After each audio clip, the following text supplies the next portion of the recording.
5000 ஏன் போட்டாங்க திமுக தரப்பில் திடீர்னு அப்படின்னு பார்த்தா திமுக தரப்பில் என்ன சொல்கிறாங்கன்னா, இந்த உரிமை தொகை வழங்குகிற திட்டத்தை தடுத்து நிறுத்த பார்க்குது பாஜக. அது தடுக்கிறதுக்கு முன்னாடி தேர்தல் வர்றதுக்கு முன்னாடியே உங்களுக்கு அட்வான்ஸாக போட்டணுங்கிறதுக்காக முன்னெச்சரிக்கையாக அந்த காசை போட்டோம் அப்படின்னு சொல்கிறாங்க. இதை கேள்வியாக கேட்டால் பாஜக தரப்புலேருந்து ரியாக்ஷன் வரும்ல. அப்படி ஒரு ரியாக்ஷன் வந்திருக்கு. யார் கொடுத்தது? தமிழ்நாடு பாஜக தலைவர் நயினார் நாகேந்திரன் அவர்கள். அவர் தான்.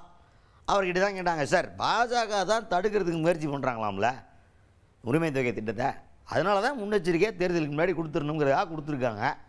நீங்கள் தான் நம்மளை ரொம்ப பயங்கரமான ஆளாக அனுப்பி போலையே அப்படின்ற மாதிரி கேட்டால், அதுக்கு நயினார் நாகேந்திரன் அவர்கள் என்ன சொல்கிறாருன்னா, நாங்களா நீங்களும் சேர்ந்துக்கிட்டு பேச ஆரம்பிச்சிட்டீங்களா, நாங்கள் அதெல்லாம் பண்ணுவோமா? ஊருக்குள்ளே ஒன்றிய அரசு கொண்டு வர்ற திட்டங்கள் தடுத்து நிறுத்துறது யார்? முதல்வர் தான் தடுத்து நிறுத்திக்கிட்டு இருக்கார். நாங்களா தடுத்து நிறுத்துகிறோம்? சரி, இப்போ இதுக்கு வந்த ஒன்றை கொடுத்துருந்தாவது பரவாயில்ல. அரியர் காசுன்னு ஒன்று இருக்குல்ல, 2 வருஷத்துக்கு மேலே கொடுக்கல இந்த காசை. இந்த உரிமை தொகை கொடுத்துருக்கணுமா இல்லையா, வந்தோம் கொடுக்கல.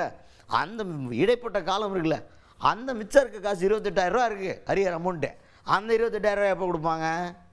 கேட்டு சொல்லுங்கப்பா அப்படின்ற மாதிரி கேள்வி கேட்டிருக்காரு நயினார் நாகேந்திரன் அவர்கள். முதலமைச்சர் யாரும் அந்த மாதிரி நடவடிக்கையில் ஈடுபடலை. அந்த மாதிரி ஒரு சிந்தனை இல்லை.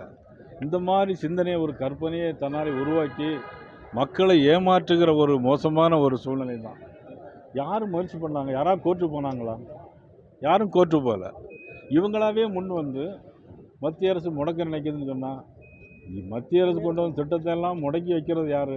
நம்மளுடைய முதலமைச்சர் தானே. நான் கேட்குறேன், இந்த 28,000 ரூபாயை எப்போ கொடுப்பாங்க? அட்லீஸ்ட் 28,000 கொடுப்பாங்களா? இல்லை 2029 பாராளுமன்ற தேர்தலுக்கு வரும்போது அதை பற்றி சிந்திச்சே தான் முடிவெடுப்பாரா? வெற்றி பெறுவதற்கான வாய்ப்பே இல்லை. அதுக்கடுத்ததா உங்கள் கனவு என்னன்னு சொல்லுங்கள் அப்படின்ற மாதிரி இப்போ கனவெல்லாம் கேட்குறாங்களே ஆளுங்கட்சி தரப்பில் அப்படின்ற கேள்வியை கேட்டால் நயினார் நாகேந்திரன் அவர்கள் என்ன சொல்கிறாருன்னா, எனக்கு கனவெல்லாம் ரொம்ப சிம்பிள்ப்பா. கஞ்சா இல்லாத மாநிலம், பெண்களுக்கு எதிரான குற்றங்கள் இல்லாத மாநிலம், பாதுகாப்பான மாநிலம், அமைதியான மாநிலம். இவ்வளோதான். இது எங்களோட ஆசை இல்லை, எங்களோட கனவு கிடையாது, மக்களின் சார்பாக இருக்கக்கூடிய கனவு, மக்களுடைய கனவு அப்படின்னு பதில் கொடுத்துருக்கிறாரு நயினார் நாகேந்திரன் அவர்கள். சார், எங்களுடைய கனவு கஞ்சா இல்லாமல் இருக்கணும். எங்களுடைய கனவு பெண்களை தொந்தரவு பண்ணாமல் இருக்கணும். சட்டம் ஒழுங்கு சரியாக இருக்கணும். எங்களுடைய கனவு. இதை முதல்வர் நிறைவேற்றுவாரா சார்? முதல்வர் நிறைவேற்றுவாரா? இந்த கனவு தான் எங்களுடைய கனவு, தமிழ்நாட்டு மக்களுடைய கனவு. எங்களுடைய கனவு இல்லை, தமிழக மக்களுக்கான ஒரு கனவு.